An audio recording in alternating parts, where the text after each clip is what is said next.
Do you know what it's like to be on the bill and to play for 15 minutes and the only people there to see you are the other bands and their girlfriends?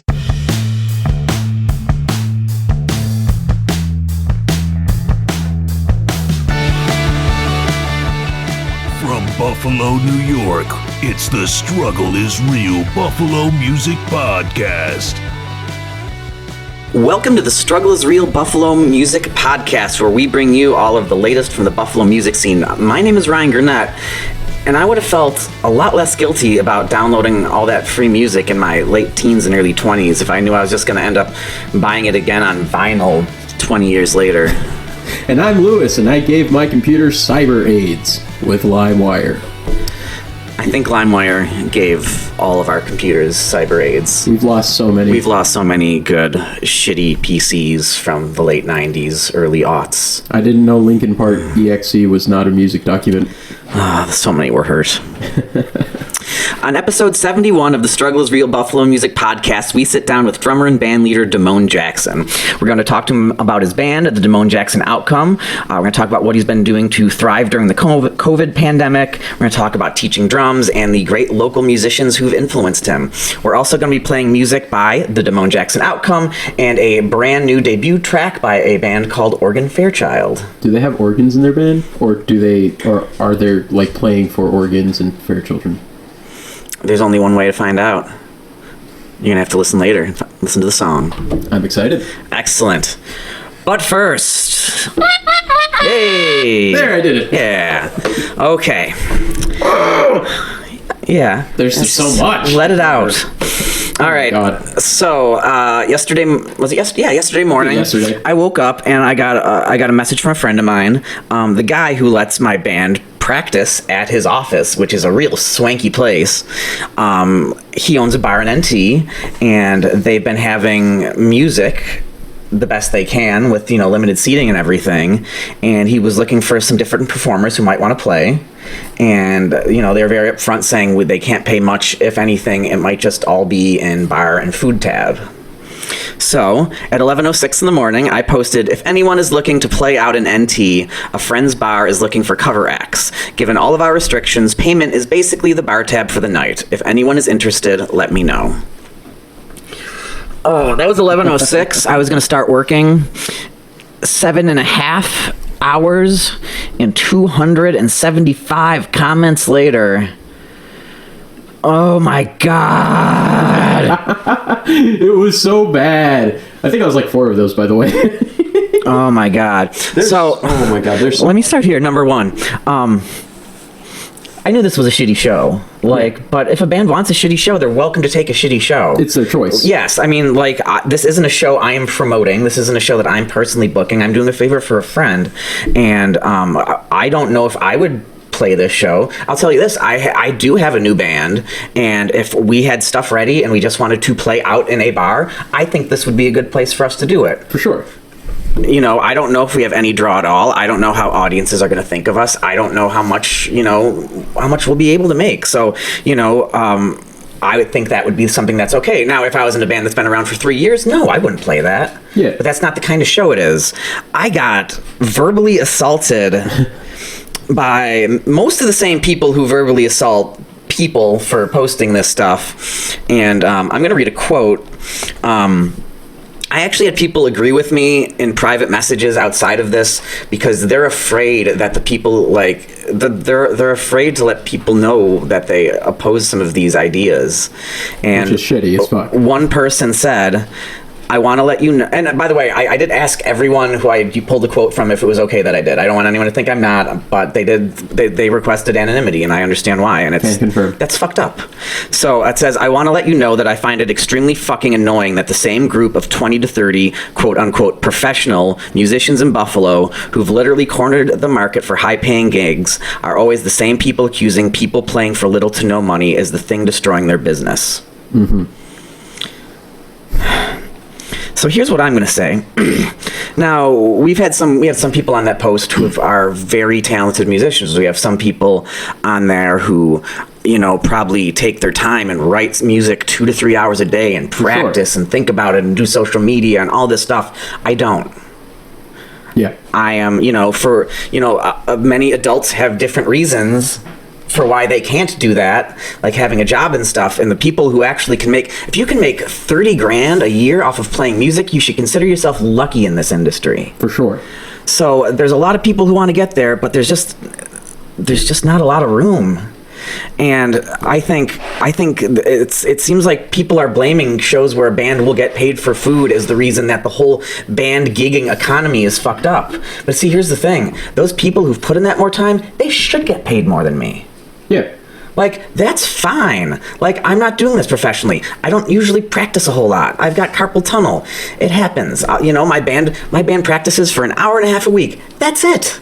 Yeah. It's cool. Like, it doesn't matter to me. I also know that as I'm becoming an older gentleman and as someone with a chronic illness, I have only so much time left that I'm going to be able to physically perform on a stage. So at some point, I should be able to talk about what is important to me as far as this goes and in my things. And I'm going to say this is that if I am going at like 20% of Ryan, of how hard I could really push myself as a musician, but I can't. You know what I mean? If I'm at 20% and you're saying that what I'm doing is bothering you, who should be like these people should be so far past all of these hobbyists that what we do shouldn't even matter to them. Yeah. And also, it's not like, sorry to cut you off, it's not like the owner of this bar is going to be like, okay, Ryan's new band is playing here for free, so I'm going to call Mohawk Place and Nietzsche's and Milky's. I'm going to let everyone know how much they're playing, and so we'll junk up the whole economy. That's not happening. Do I agree that bands don't get paid enough? I do, but I don't think to bully the bands or the people trying to offer these bands the shows that they maybe want isn't helping anyone. For sure. And on top of that, to go off of your point about these professional musicians being past that, if they are as good as they say, and they are making their money and living off of this shit, that shouldn't bother them, period. Whatever the fuck, some band who has like people working 9 to 5 or like weird fucking hours that like rehearses like once a fucking month even, whatever the fuck they do and whatever show they decide to pick, all right, to like, play at a bar for like a fucking burger and fries and shit like that shouldn't bother them at all. If you're really that good at being a musician and you're really good at what you fucking do, you should literally just be able to ignore it. If you're so self-indulged with the point that, oh, I'm a musician and I'm making X amount of money a year just by being a musician, by touring, by selling my merch, whatever the fuck I'm doing with my band, and whatever the fuck's, my friend is doing with their band, and playing at fucking bars for like maybe $20 a night, shouldn't fucking bother you. Like, at all.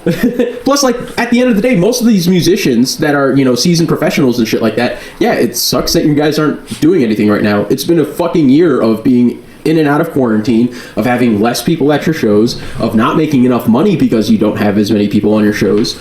But, that's just the reality that it is. And your frustrations shouldn't be taken out on the people that are trying to help other businesses or trying to help other local bands have an opportunity to just play out, to hone their skills in a professional setting, to see what type of draw they're going to get, to see what type of merchandise people are going to like from them. Because at the end of the day, that's how they're going to grow, and that's how they're going to build their economy. Sure. I mean, it's just, it feels to me like comparing the PA Lines, the Mom Said No's, the Grashes, all these bands that are fantastic in getting paid money to, the band of 3 guys who practices for an hour a week is ridiculous. And it's almost like I thought video games was kind of an interesting analogy. Yeah. Like, I own a Nintendo Switch. Yes. If you want a Nintendo game, it's $60. Yes. Like, for you sure. better believe it. But sometimes there's kind of okay games and they're like $40, and then there's games made by small developers. So instead of the thousands of people at Nintendo, they're made by 5 people. Those games are $20. Yeah. I don't think, and the market has shown this, the prices, the scaling of these prices doesn't affect how the other things work. And a part of that is because quality. Exactly. You'll pay $60 for the Nintendo game because even if you like the $20 one and you'll go do that too, you know that other one is worth 3 times more. Because of the quality and the amount of time that was put into it. Yeah. When I hear someone tell me that, like, well, when I wanted to get paid this much for a gig, I was told, well, so-and-so will play for half of it, so I'll just get them instead. Well, then be twice as better as so-and-so. Exactly. Okay, if you you don't know why a band might have agreed to play for less than, and for all they know, that's what the band thinks they're worth, and you think they're worth otherwise. And it's just it's pointless to do this. And if you want to make money, the most money, you have to work harder to go above the rest of the band. Exactly. But honestly, it feels like it feels like Nintendo is just picking on I'm trying to think of a tiny video game system that's. It's like Microsoft and and Sony being Stadia, your system's too cheap and no one wants to buy our stuff anymore. It's no. That's fucking stupid.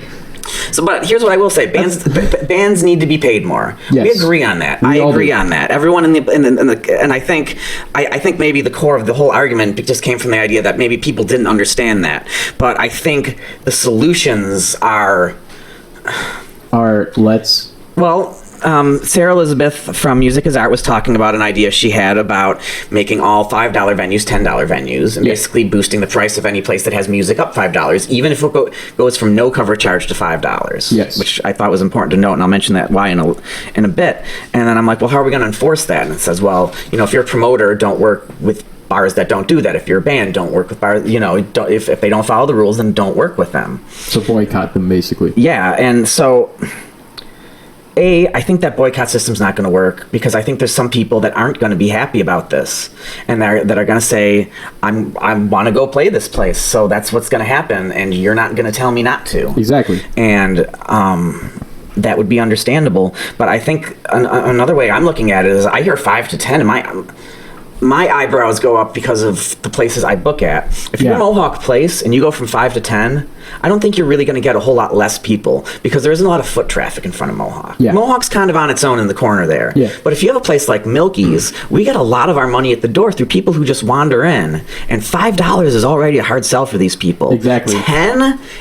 if we could incrementally make it 7 for a while, that'd be great. But 10 is really gonna cut down on that foot traffic going in, and I think that some of the older bar owners and people like that are gonna be really resistant to wanting to do this. And here's a perfect example from my experience with this shit. So with foot traffic and people coming in, I remember the one time you booked me and fucking Hubcap over at Milky's when I was still with them and I was still playing with them. Mm-hmm. You booked us there. And we literally just had a shit ton of people walk in.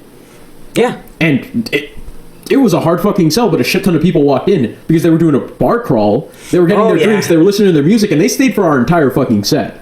And that was just out of fucking luck. And, we made a decent chunk of change because of that foot traffic, because they made it a soft sell for people to come in. When you start to upcharge people to come into a bar, when they don't even want to listen to fucking music, they just want to get a fucking drink, or they're doing a bar crawl, you're going to deter people away, and you're also going to make it harder for people to do that. Because when I was at Good Bar, and I had people downstairs, where there was no music playing, come upstairs to come see the show that was going on, that I was fucking playing at, that I had, booked and everything, people literally turned around and walked away because it was like, oh, $3 now. I'm going to go fucking drink my fucking Long Island Iced Tea. And some people did come in. Some people paid the ticket. They stayed. They got their drinks upstairs and stuff like that. But then a good portion of them, and I was literally at the door before my set, they just walked away. They were just like, nah, fuck this. I'm not going to pay $3. I'm not going to pay $5 for this shit. I'm going to walk away and I'm going to go fuck off. Yeah. Because they feel that if, they go to a bar and they're going to go drink and music is playing, that they don't have to fucking pay for it if they can hear it in the other fucking room. Yeah, that's an absolutely valid point. And I get the incentive and the idea of, hey, we should be paying bands better. And bands have been getting $5 in Buffalo for 25 years. Yes. And that should change. But it's hard getting people in Buffalo to come to shows for $5. Yes. Maybe not for some people. Maybe not for some of the people recommending this, because they are some of the more popular and well-paid acts in the area. Yeah. It's hard getting people to come out when a show is $5. That's not going to make it any easier for the these lower tier bands when it's $10. Yeah, for these people that literally just started out of their fucking garage 2 months ago. Yeah. And they decide oh yeah, we just put out a small 4-inch EP and we're going to go play this show. Oh well, it's $10 a charge to get people in the door, and they're trying to tell their friends to come in, and their friends are like, I'm not going to pay $10 to go see your fucking band. Yeah, I mean, I remember one time I found out that Johnny and the Man Kids was playing at Milky's, and I literally I'm not much of a runner, but I ran the best I could from my apartment to Milky's so I could catch them. And I paid my $5 or $7, and I caught like half the set, and it was fine. And after that, I'm like, okay, well, that was cool. I said hi to the guys, and I left. I didn't really care about any of the other bands on the bill or anything like that. But it's like, I wouldn't have done that for $10. Like, it's not, I'm not saying that I value less what they're doing, but, I have a value on my dollar too. And if, like, we need more people to come downtown from, like, the suburbs. Yeah. And unless we're doing something like that to bring in more people, we're just going to push people away more. Exactly. And that's something that like I said, we should get paid more, but I don't know if that is the way to do it. And especially now with COVID and then, just literally fresh out of quarantine too, which we might be going back into again with the new administration, not to, bring that into here, but with literally just coming out of it and then with the potential of going back in, not everybody's going to be like, hey, I'm going to go pay $10 and risk my life to go get fucking COVID to go watch my friend's, garage band or something. Well, I'll remove this whole argument from COVID, because COVID or not, it does need to... For sure. But, like, right now, it's just a special circumstance. It's like a little veil on top of the actual issue. But no, I would very much worry that I'd have much more trouble getting people to see me if the cost was double.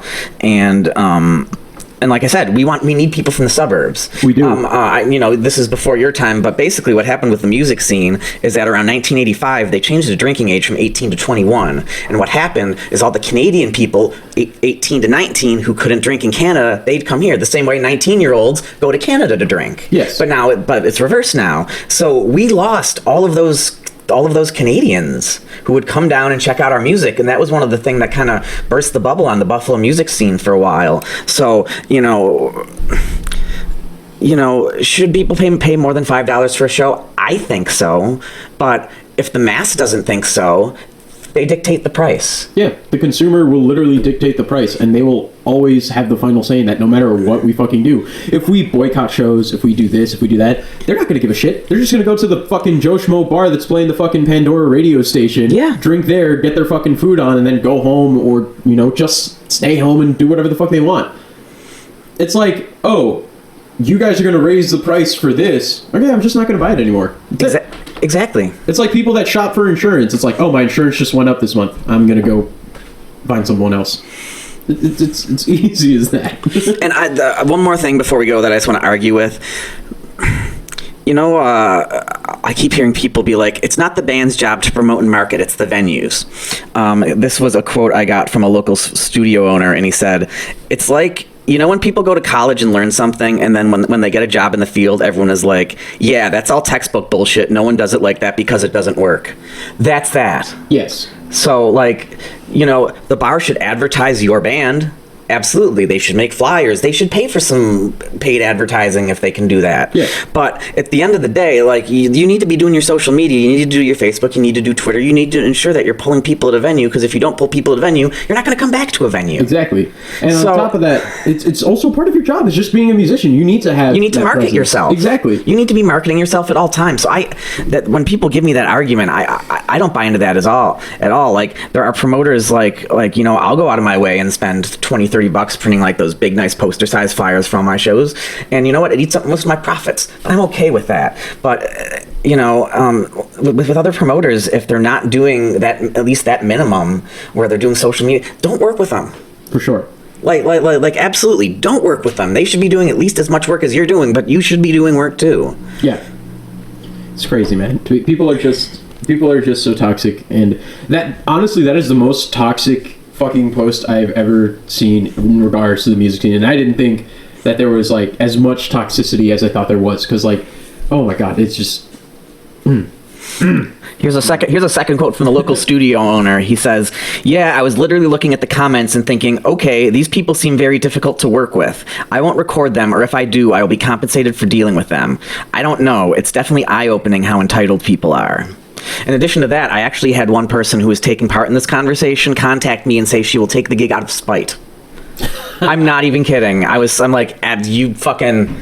Bro, I'll take the gig out of spite. I'll do it by myself and fucking play acoustic songs and Led Zeppelin and shit. I don't give a fuck. So if a band's willing to play for, a whole bunch of cheeseburgers, you know what? That's what I spend most of my gig money on anyway, too. I like cheeseburgers, man. It's like like again, if you go into it not knowing that that's how you're getting paid, that's one thing. But if it's like, hey, I'm exchanging my service for your service, is this equitable to you? That's the original bartering system that all of mankind was created on since fucking cavemen. Or I don't know. I'm getting out of my wheelhouse here, but you know what I mean. Yeah. It's just it's a basic exchange of goods in this case by maybe a band that doesn't have enough push to make any money and a bar that doesn't have enough money to get a band. For sure. It's just astounding, and I'm just going to reiterate this last point. It's just astounding how many people will go out of their way to spite musicians for their choices on how they decide to, value themselves and how they decide to go about their own marketing or how they decide to go about their own shows. Because at the end of the day, you may not get much money from doing a show because, the crowd's shit, but you might make an extra, $30-$50 just from having merch out. And some of these people were like, well, if you're just going to play for food, why don't you do an open mic night?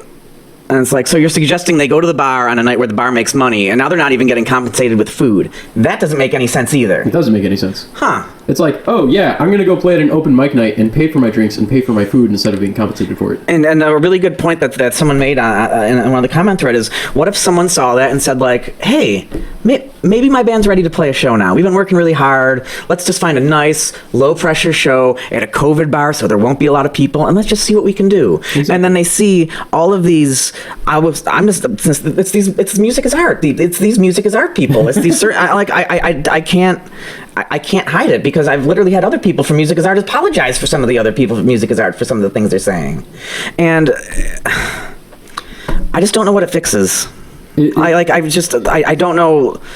It sounds like you're seeing all of these like big important local musicians who are professionals just insulting that you'd take this when maybe that's all you want. Yeah, man. Like, I was fucking insulted for my fucking view on it. Some dude was like, oh, man, like, looks like you're not that much of a professional musician. And I'm like, oh, sorry I, kept my 9-to-5 job so I can pay my bills and, use music as a form of mental de-stressing. Sorry that my prerogative doesn't align with yours. Go fuck off. He's the same guy who said that the standard was $100 per band member a night. Ha!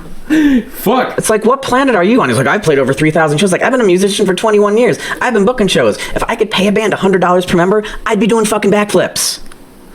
Like, I can tell you that, like some of the big name bands, I've seen their guarantees. They make a little over $100 per member. Yes. So that means that out of the 500, let's say 500 local acts in Buffalo, maybe, I don't know, 10 of them are making more than $100 per member. And saying anything otherwise about that for at least original music is completely out of touch. For sure. And I feel like most of that shit just comes with, and I'm going to quote exactly what I said, just comes from literally being so self-indulgent with sucking your own dick that you want to start an argument over something that someone else decided to fucking do, or that some other band decided to fucking do, or show that they decided to take. You just really wanted to read that quote. I really did. I knew it was coming.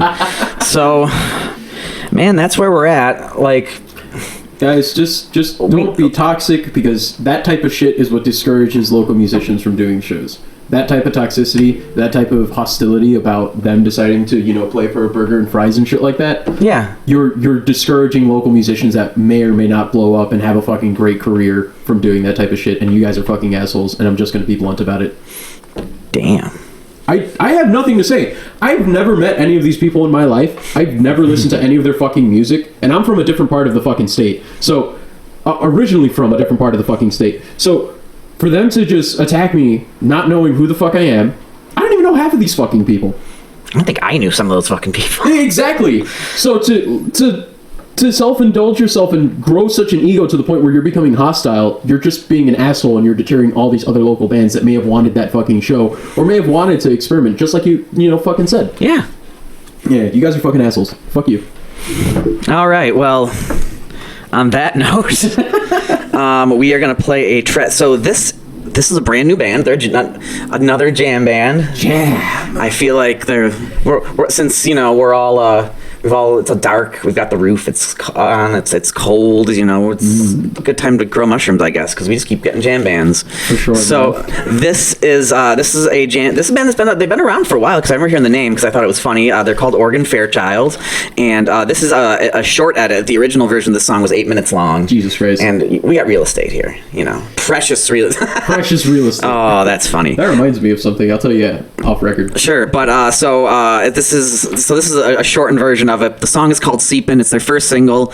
Like I said, it's about 4.5 minutes long. If you go on most streaming platforms, you'll be able to find the full version on there. Check it out. It's really cool. I really like what these guys are doing. And when we come back, we will hopefully be in a better mood. Oh, for sure. As we talk with Damone Jackson. So we'll be right back here on the Struggle is Real Buffalo Music Podcast on westernnewyorkmusic.com.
And we are back here on the Struggle is Real Buffalo Music Podcast. That was Seepin, the debut single from Organ Fairchild. So, I don't know where Damone Jackson is. Yeah, neither do I. He just kind of... It's the Damone Jackson no come. You know what it is, So, guys? Indianapolis lost. So he's afraid to show his face. Maybe that's it. something like that. So we'll reschedule and have him on another time. We are happy to be joined by Farrow bassists and Band Together. Are you like? How many people are behind Band Together Buffalo? Is it like? Are you one of the like? Can I say you're one of the people behind it? Yeah, I'm one of many. Okay. There are so many collaborators as a part of this thing. So yeah. So welcome. Is it Andrè? Is it Pillette? Pilette. Awesome. Thanks, dude. Thanks for joining us, and especially on short notice. But we were like, we're going to go in the next segment, and we're going to talk about Band Together Buffalo. And it's like, why don't we just talk to like Andrè if he's around? So yeah, and it's pandemic. No one's doing anything. That's right. It's what is it? Saturday night, and here I am sitting in front of my computer doing nothing. Exactly. Actually, I'm doing quite a bit. I'm actually trying to build a little bit of the website that's going live on Monday. So. Nice. Awesome. Yeah, I was going to ask you. I was on the website right now. For our listeners, now is January 23rd, even though the episode comes out on February 1st. Are you not going to have the list of bands up until the voting starts in a couple days? So voting opens at noon on Monday. The 25th. And that's when the website goes live. And the idea is you get a whole week to vote. So we don't necessarily want you to vote on Monday. You know, show up, browse the site. This is a showcase. There's 120 bands. Wow. 120 bands have decided to showcase themselves for the contest portion of it. Sure. And there's another whole section of this showcase, which is also just featured artists. So cover bands and jazz bands and blues bands and all those guys that are out there that still make this Buffalo music scene, this Buffalo music city, mind you, a thriving scene. You know, like the live music here, the talent here, there's so many great people, there's so much great talent here. It's amazing. I love being part of it, and I'm happy to do a little bit with this giant collaboration with everybody pitching in a little bit of effort to make something really big happen. It's really cool. So submissions for those artists, the deadline is February 8th, which is the last day before we actually start the episodes, which is we're gonna do over 25 live premiered episodes on YouTube and Facebook. Nice. So I think that's the elevator pitch that you're looking for, right? Yeah, wow. 25 episodes. That's a lot of... I wanted to say manpower. Is that still an okay thing to say, or is it person power? I think that's still an okay thing. Okay. That's so... Now, is it all volunteer run Band Together Buffalo? Are there some paid people involved, or how does the organization kind of set up?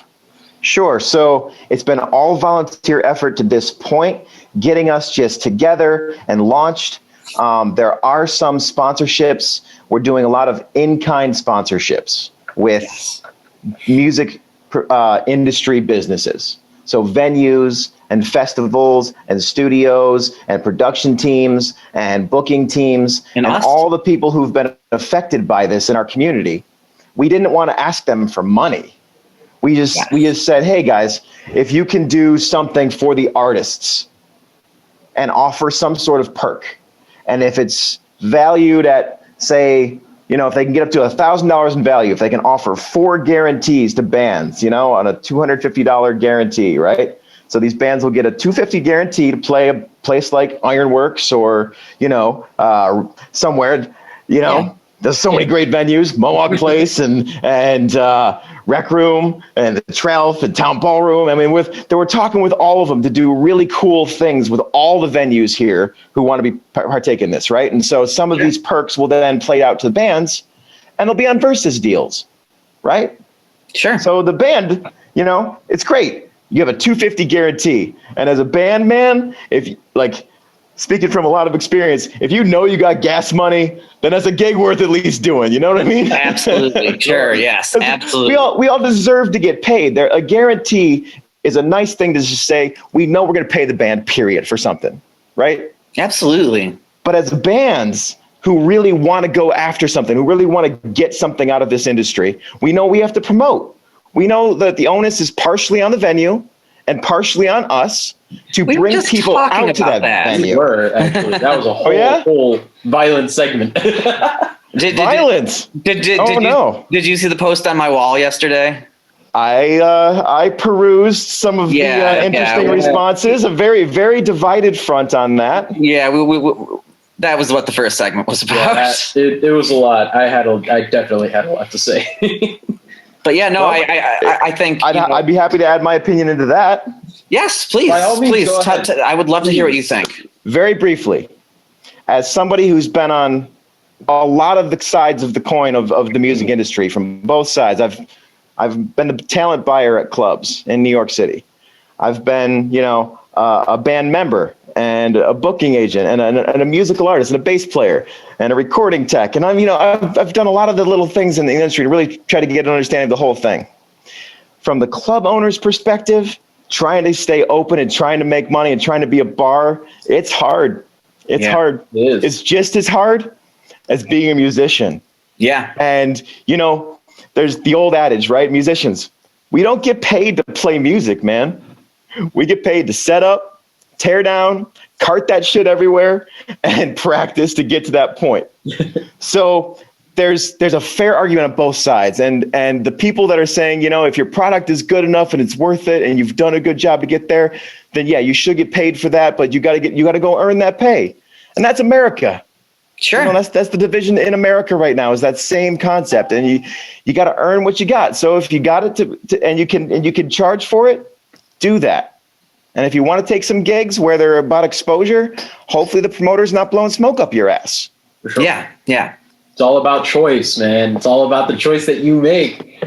If you want to take that show that is going to give you burgers and fries for exposure, you should be content with that, and the other professional musicians that are making money should just fuck off. Sorry, getting on a tangent there. Hey, man, professional musicians deserve to get paid. They do. Absolutely. There is no question about that. If you're a professional musician, you deserve to get paid. But it's on you. It's on you as a professional musician to take the gigs that are going to pay you. So, right? It's a catch-22. Absolutely. So moving on from that, kind of what we were talking about after that, which I'm actually I'm very curious to hear your opinion. So Sarah Elizabeth was the one who was talking about it, and she was talking about getting us to where we can get door prices from $5 to $10. Now, boy, I mean, people are paying $6 for a beer. At some bars, though.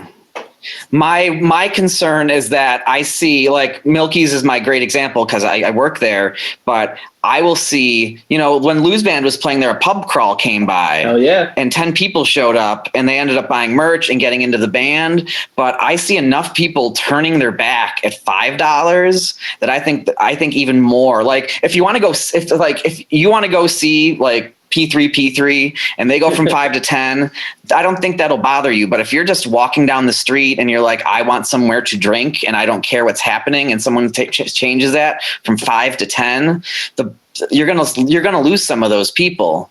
That's why I love places like Thin Man. Huh? Thin Man Brewery. Yeah. They book bands and they don't charge a cover. Yeah. They say, come on and drink some beer. If you're going to charge a cover and you're going to attract a certain audience, which is the audience that doesn't know the bands, you need to charge a low cover, because there's no point in putting a barrier between a new audience member. Exactly. But if you're going to charge a higher ticket price, go to a music venue that is a destination spot specifically to showcase your music. And don't play the venues until you can actually bring enough people there. So it's all about self-promotion, and venues don't want to bring people that don't do self-promotion. You can't expect people like your music. Yes. You have to go out there and work at it and make it good and make the content, especially in today's day and age, where you can make content so easily with one of these that sits in your pocket. He's holding up a phone. I am holding. Sorry, That's all right. My bad. I'm looking at you guys. It's all good. You got your phone, man. You can make content. Like, that's it, right? And there's so much DIY, and man, through this project, we have met so many amazing content creators. So there's so many in the city that are just making great content, and these guys aren't going to charge you an arm and a leg. Just have a conversation with them. Be like, hey man, we're in a band. This is the budget we have. What can you do? And you talk to Ethan Fonda. He's like, well, I got 8 cameras. Maybe I'll bring 4 cameras out for you for this one. I mean, these guys want to work too. They want to make great content. And Ethan Fonda, Derek Hostin, Devin Chavan, Amory Monroe at Toonworks Media. Now that he's got an amazing studio, like right over in the industrial district there, and right in the south side of Buffalo. I mean, that room is awesome. I have yet to see anything that Amory doesn't do well. Like, everything he does is just gold for me. Well, he and Toonworks Media made our first little promo ad there, man. I thought that was fire, dude. Nice. Did you guys see that ad? You guys share it? I think so. All right, you got to share, man. Here's the thing too. Listeners out there, everybody's listening that gives a shit. Sharing on social media of stuff that makes sense to share. Support local and do that shit. Sorry, can I swear on this? Oh, absolutely. Go for it. I got it. All right, viewers, listeners, share on social media. Those metrics go so far. Absolutely. Like pages. Get the feed from the local people that are around you. It's one thing to buy into national media and stuff like that, and it's great to keep a ear on that, but it's all an echo chamber, right? Yeah. The people you want to hear from are your neighbors, and we are the city of good neighbors. For sure. Exactly. I actually have a question for you. Fire away. What advice do you have for musicians that signed up for this showcase, that are still getting their feet wet, or that are, still moving forward and are taking this as an opportunity, to expand? I'm from a different part of New York, so this is like more of a question for myself and for other people that I know that signed up. What do you recommend for them to do outside of the social media sharing, outside of the self-promotion, and outside of like the self-sustained discipline of practice? What do you recommend that they do to try and use this as a springboard forward in their career, or just local recognition? That's a great question. That is a great question, Lewis. Thank you. I would say this. I would say, look around you. Look at what the rest of the community is doing. Take notes from the people that are doing it well. See who advances and why. And focus on your content. Make the content you, though.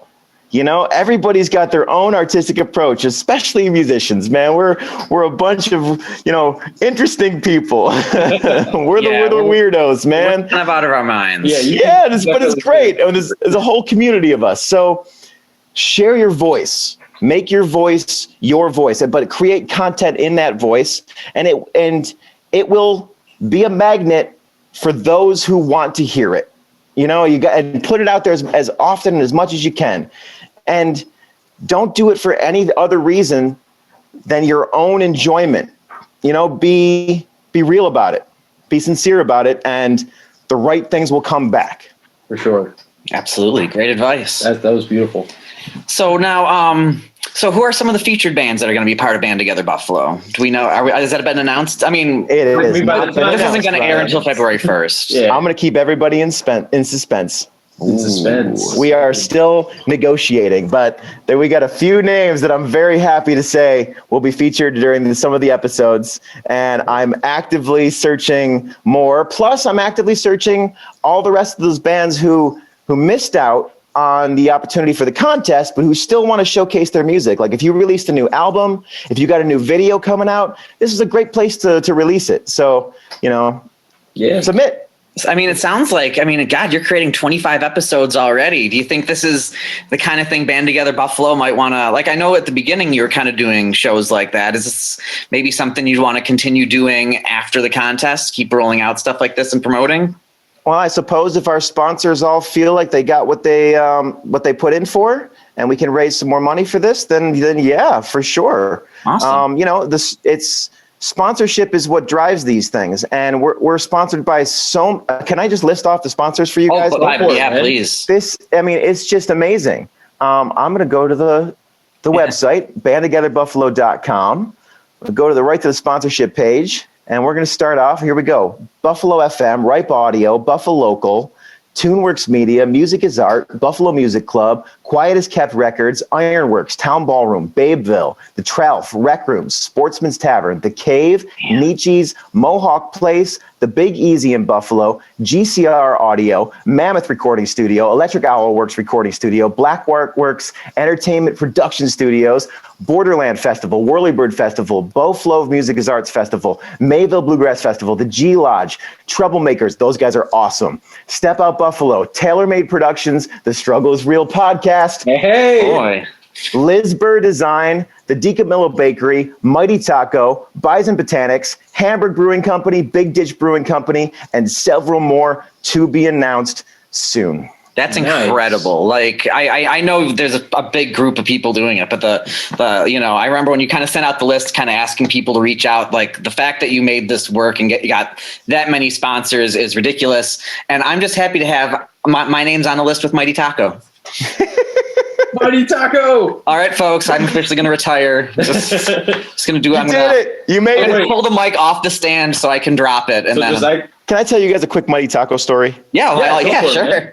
So I grew up here. I must have been, I don't know, 10, 11 years old. Me and my brother are sitting in the back of the car, and we're driving somewhere, and we're listening to the hockey game, and a commercial comes on, and it goes, and now we are going to sing the national anthem. And it goes, Mighty Taco, Mighty Taco. This is back in the early 90s. Man, the two of us as kids, we just started cracking up. That was one of the funniest things I've ever heard in my life. And that's what got me into advertising, was that moment. I was like, man, ads are hilarious. I actually, I went to school in Albany, and my teacher for my sight singing class he went to Fredonia. So when we started learning what is like the minor descending, he's like, now to remember this, it's Mighty Taco. No one else in the class had any idea what was going on. And then I remember one weekend he went back to Buffalo for something, and he came back and he's like, you got to come to my office right away. And he had a Mighty 6-pack saved for me that he brought up. I didn't like him very much, but for that little bit of time, I definitely loved that man. Oh, and so one of the prizes is that we're going to be interviewing what the last place winner, I'm assuming, it's going to be. Oh, I think, didn't you agree to do all 16? All 16. I mean, don't you have a lot of time to fill? I'm good to do it whenever. So hey, man, bring in bands. You guys, I love your podcast. You guys talk a lot of great stuff, man. Talk to some more of these bands that make it. I do 16? Dude, we can do 16 for fucking sure. I'll help with the research, I promise. Guys, I think so. Over the course of a year, man. Oh, over the course of a year. Okay. Yeah, not in a row. No, look, man, here's the thing, too, with this Band Together Buffalo. There is all these virtual handshake agreements to make sure that we all stick by each other. And that's what's going to happen. Oh, sure. Right? Because we're all in this together. This whole pandemic has just changed the game. We're going to have, all these amazing bands. You're going to definitely want to talk to these guys to make it in the top 6. Fair enough, yeah. I'm saying look at the stuff. I've been looking at it for the past few days. I can't wait for you guys to all see the lineup that we have. I mean, it's just... There's so much talent here in Buffalo, man. It's amazing. I saw the list when it was about 80 strong, and even at that point, it was extremely impressive. So whatever your finished list is, I'm sure it's going to be incredible. Indeed. I'm really excited about this. Like from a musician perspective, as being someone that's on that like roster, and then also as a fan perspective, because I know there are like so many people that have like signed up that I've listened to or that I've seen live and stuff like that I'm like really excited to just, see them like rip through this. Yeah. It's like two sides of the same coin, and it just feels so great. I'm like lots of energy. Well, I'm playing with Lightwalker now, so I'm actually in the contest too, which is something I've forgotten a couple times. Yeah, we jammed on Tuesday. They're fun as hell. Oh yeah. It was just kind of one of those things where we played a bunch of songs, and at the end we're all just kind of like, okay, this works. So it's like, I guess I'm in. So right on, man. That's great. So no, I'm really looking forward to being a part of this contest and seeing what happens, and possibly interviewing myself. Interviewing yourself. So would I be conducting the interview for you then? I'm asking you the question. Oh man, I'm opening the podcast. I'm all about spending way too much time and making a thing where I record myself interviewing myself. I'm not above that. Ooh, can we do like a Ryan Reynolds type thing? Is Farrow a part of the showcase? I mean, of course we are. Okay, I wasn't sure if you're going to be a featured band or a showcase. We're such a new project that we're just part of the contest. And if things, Awesome. Obviously I'm abstaining from any votes I can't vote for my own band, Yeah. But we'll see what happens. We got a lot of talented guys in that group, so Yes, you do. For sure. I know at least one of them. No, I know at least two of them. Look, 2. Andre is the other one. I know 3. I think no, just 2. Just you. Him. Well, that's the thing is in person at least. when Farrow did our video recording, I was like, man, it was so much fun to do that and make some great content. And I've seen a few other bands make some great content, and I was like, boy, wouldn't it be nice for everybody to showcase this content in a cool way? When we're all sitting on our couch. And so I remember it was Dave Guilford, who is one of the founding members of Band Together Buffalo. So Mark Odeon of Buffalo FM and Dave Guilford of Ripe Audio, the two guys that kind of really birthed Band Together Buffalo back when the pandemic started. And, we did 70 shows. I kind of jumped on very early as an early sponsor. Buffalo Local is the company that I work for, which is the beer brand. And we represent all the best breweries in Buffalo, Big Ditch, Resurgence, Community Beer Works, 42 North, Pressure Drop. I can go on and on and on. I mean, there's so many flying bys in, there's Blackbird Cider Works. I'm going to forget some. Here we go. Oh boy. Ellicottville, Southern Tier, Hamburg. Who else? West Shore Brewing. Man, it's just, Buffalo Local represents like so many great beer brands. It also represents like Uncle Jumbo's vodka out of Clarence, and Merritt Wines and Arrowhead Spring Vineyards out in Niagara County. It's this huge, awesome brand to back up, to collectively market all of the Buffalo brands together as we're local. We are the city of good neighbors, and to use a little bit of this budget to support the music scene right now, who was the first to get shut down and is definitely going to be the last to come back, because our industry thrives on mass gatherings. Yes. And during a pandemic, you can't do that. So while everybody's on their couch right now, all of this influence, all of these amazing businesses have collected their energy to come together in this giant collaboration to say, hey, the show must go on. We're going to still do something great for the community. I love it. No, we as a community, we like what Lou and I were talking about earlier was that kind of about 85 was when the drinking age changed from 18 to 21 and we stopped getting Canadians around here. And, the bar scene has, I think to this day, been affected by that. So, we really have to try hard to try and pull from the suburbs and the surrounding areas, because there are only so many people in Buffalo who want to go see music. So I think having events like this are fantastic for kind of just showing what Buffalo has to offer. Because honestly, I think anyone who goes in with even an intermediate knowledge of the area, if you will, is still going to find probably 20 bands on the list of bands that you have that they haven't heard and they're going to love. So I think what you guys are doing are great. I'm so happy we can be a part of it, and I'm so happy to be that I'm in the contest now. Oh yes, excited for that. So, but awesome, man. So thank you so much for joining us. We really appreciate it. We are going to play you. We're going to play you out. We're going to play. Is it Rise Up by Farrow? Yeah. Cool. Yeah, we've got that. Oh yeah, it works out. I actually didn't have any music to play for the rest of the episode. You are a Swiss Army knife tonight, my friend. So I appreciate you coming on short notice too. So no worries, awesome, guys. man. Anytime. Awesome. I'll talk music all the time. Cool. Lewis, you too, man. Nice to virtually meet you, man. Hell yeah. Hopefully Awesome. We'll be meeting in person, or it'll just randomly happen. Oh my God. Stop punching the microphone, man. It's my equipment. All right. Well, we're going to play Rise Up by Farrow. And when you come back, I'm going to yell about 107.7 Alternative Buffalo, because Yeah, why not? We need content. Yes.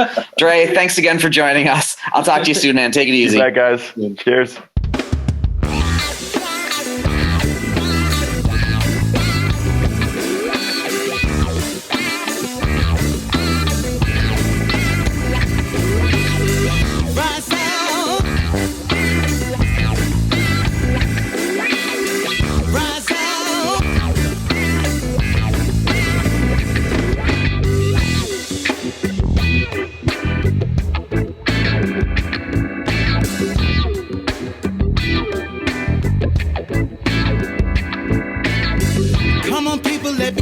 Sound, go on and tease me. I hear it rising from the underground. I let the music please me. I'm excited for the broken ones. I let the healing release me. No more violence and no more guns. Help me out, appease me. They say essential, but really mean expendable. They say I got you, but they're not dependable. You cannot hold us down. Our humanity, our love cannot be bound. It's surrounding me. Say we gon' rise up. We gon' rise up.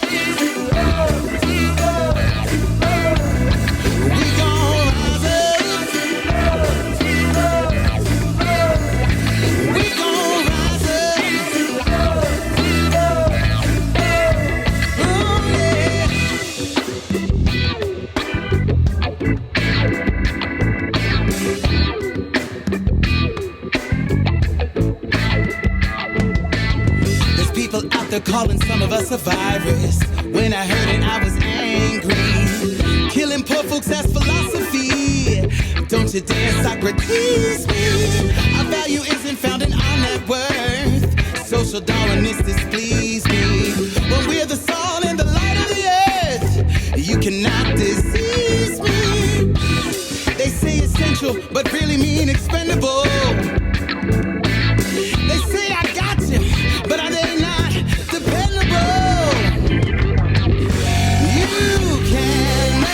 Keep us down, my family.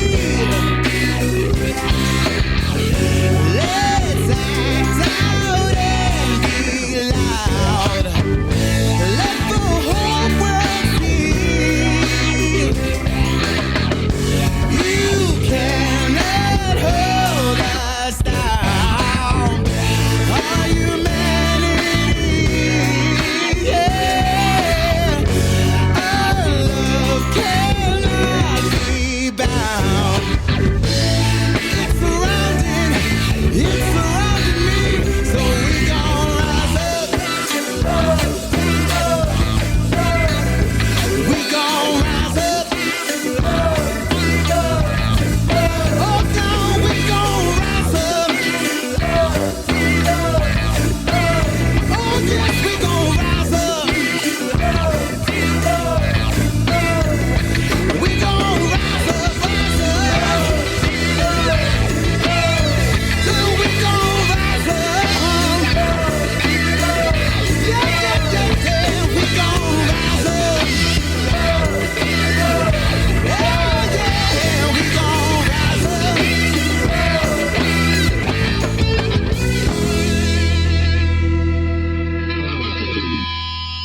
That was a really good fucking episode. I know. Changing on the dime is one of the best fucking skills you could ever have, and anyone can quote me on that, and I'll be happy to acknowledge that. One must always be flexible. All right, folks. That was Rise Up by Farrow here on the Struggle is Real Buffalo Music Podcast. Yay! Yeah. So, keep an eye on bandtogetherbuffalo.com for all the stuff they have going on. If you can't go out and see a whole bunch of bands, I think this is a really great alternative to it. And sure. even looking at the list of bands that, I'm a sponsor, so I got to see a little... The list from a couple months ago. Like, there were even some bands on there that I didn't recognize, so I'm curious to jump in and introduce myself to some new bands. Yeah. Feel free to go on to bandtogetherbuffalo.com and check out all the bands when they release. Well, they would have already been released. And if you guys would like to vote for Ryan's band, Lightwalker, or vote for my band, P3P3, we'd really appreciate that. Of course, always. Yeah, and I'll give you a personal shout out on my Twitter. Yeah. All right. That is it for episode 71 of the Struggle is Real Buffalo Music Podcast. We'll be back on February 15th for episode 72 with special guest Elliot Jacobson. I played with Elliot in high school, and he wasn't in the Buffalo area for a long time, but he was here for a few years for high school. And from playing with me in high school, he went off to college where he met a singer-songwriter named Ingrid Michelson. They had a whole bunch of hits that they worked together on. Since that time, he's played with her. He's played with Regina Spektor. He was on X's and O's with Elle King, where the band was nominated for a couple of Grammys. I do really like that song. It really is a good song. He's now a producer, writer, drummer, management consultant, and more. He's played on every late night show you can think of, and even like Dick Clark's Rockin' New Year's Eve, and I saw him on the Rachel Ray Show once, and he might just have a few embarrassing high school Ryan stories. Oh, I can't wait. I don't like I've told some stories, but we haven't ever had anyone who actually has this knowledge coming on and talking about it. And I feel like the change of perspective is going to be such a culture shock. I'm sure whatever he mentions, for the most part, I'm not going to remember it at all. So I'm excited. Yeah. So the yelling about 107.7 Alt Buffalo that I promised for this episode will be moved to the next episode as the topic. I didn't go searching for the topic. Apparently the topic came searching for me. It did. All right, folks. God, we're all struggling right now. So just be nice. Seriously, just be nice to everyone. We're all going through something. So we hope to have you here next time. Thank you so much for listening, and keep on struggling.